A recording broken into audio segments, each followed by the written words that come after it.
Assalamualaikum warahmatullahi wabarakatuh. Bismillahirrahmanirrahim. Alhamdulillahirabbil alamin wa bihi nasta'in wa ala umuri dunya waddin. Assalatu wassalamu ala asyrafil anbiya'i wal mursalin sayyidina wa maulana Muhammadin wa ala alihi wa ashabihi ajma'in, amma ba'd. Qala Allah ta'ala fil Qur'anil Karim, a'udzu billahi minasyaitonir rajim. Bismillahirrahmanirrahim. Ya ayyuhalladzina amanu kutiba alaikumusiyam kama kutiba alal ladzina min qablikum la'allakum tattaqun. Al-ayah amma ba'du. Shadaqallahul adzim. Ma'asyiral muslimin, para pemirsa TV Sultra yang sama berbahagia, dan insyaallah akan senantiasa mendapatkan limpahan taufik serta rahmat dari Allah Subhanahu wa taala. Pada saat ini kita tengah menyambut kedatangan bulan yang kita harapkan, yang kita tunggu-tunggu syafaat maupun berkahnya, yaitu bulan suci Ramadan 1436 Hijriah. Bulan suci Ramadan ini tentunya membawakan berbagai kebahagiaan atau berbagai keberuntungan untuk kita yang menjalankannya. Sesuai dengan ayat tadi itu, ada beberapa hal yang setidaknya memberikan penjelasan kepada kita mengenai tentang kewajiban tentang berpuasa itu. Ya ayyuhalladzina amanu kutiba alaikumusiyam. Di situ Allah telah menggambarkan atau memerintahkan kepada kita umat manusia. Ya ayyuhalladzina amanu, yaitu ditujukan khususnya kepada umat yang beriman, bahwa puasa ini sebenarnya bukan hanya diturunkan atau bukan hanya telah diperintahkan kepada umat Islam saja, tapi juga dulu pernah diperintahkan untuk dijalankan bagi umat sebelum umatnya Nabi Muhammad SAW. Jadi perintah ini bukan serta-merta ketika Rasulullah diangkat menjadi Rasul lantas diwajibkan, tapi sudah menjadi kewajiban turun-temurun. Bisa diartikan secara istilah dan bahasa seperti itu. Selanjutnya, kama kutiba 'alal ladzina min qablikum la'allakum tattaqun. Ada beberapa hal, yaitu intinya dari berpuasa itu setidaknya supaya kita umat Islam bisa meningkatkan iman kita serta takwa kita kepada Allah Subhanahu wa taala. Mengenai tentang iman serta takwa kita itu, kadang kita sangat gampang sekali mengartikan bahwa iman dan takwa itu hanya sebatas bagaimana kita mempercayai Allah di dalam hati, kita ucapkan melalui lisan, dan kita ikrarkan atau kita tekadkan melalui perbuatan kita. Namun hanya sebatas selesai di tingkat konsep saja atau di tingkat teori saja. Tapi kita kadang sangat sulit melakukan dari inti-inti yang diajarkan di dalam ketakwaan itu. Setidaknya dalam puasa kita mengajarkan yang pertama mengenai tentang kesabaran kita. Ketika kita berpuasa, tentu kita menahan dari beberapa hal. Yang pertama, menahan dari hawa nafsu. Hawa nafsu ini bisa kita artikan hawa nafsu lahir kita dan hawa nafsu batin kita.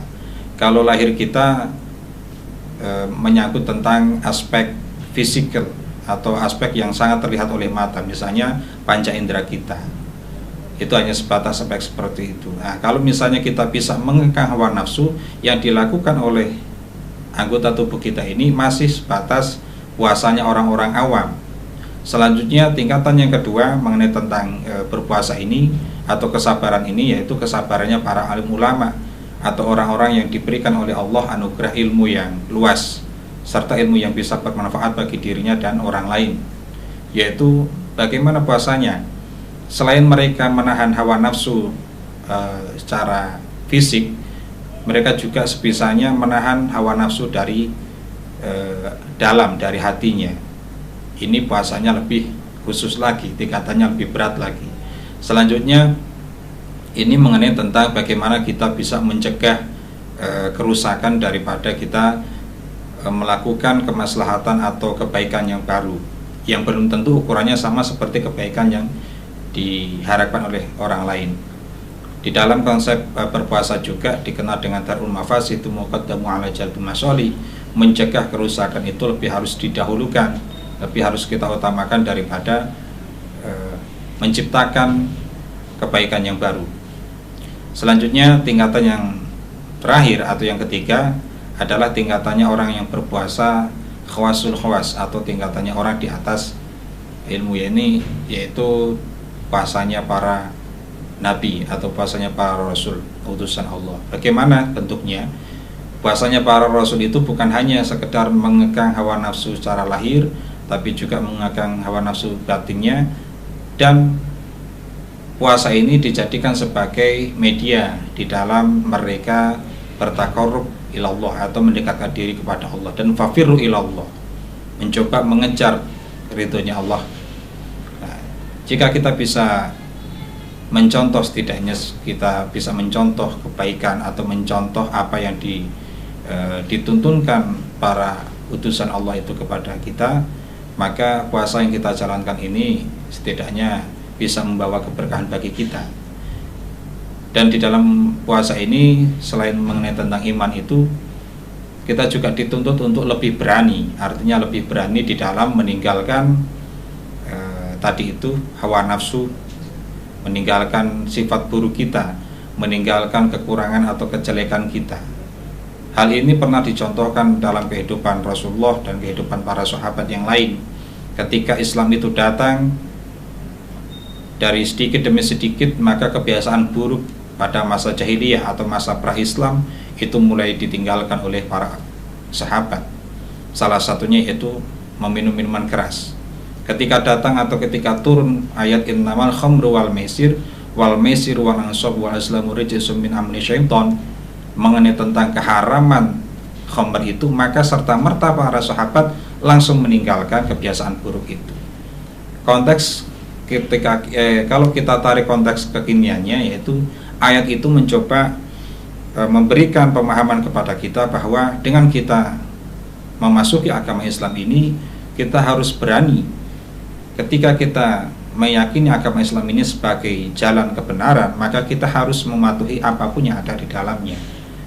Dari saya, mohon maaf sebesar-besarnya apabila banyak sekali kekurangan di dalam diri saya, maka itu merupakan kekurangan atau kejelekan atau kehilafan dari saya pribadi. Dan misalnya ada yang bisa diambil meskipun sedikit kemanfaatan, maka semata-mata itu adalah tuntunan atau hidayah dari Allah Subhanahu wa taala. Ma asabaka min hasanatin fa min Allah wa ma asabaka min sayyi'atin fa min nafsik wallahu muwaffiq ila aqwamit thoriq. Wassalamualaikum warahmatullahi wabarakatuh.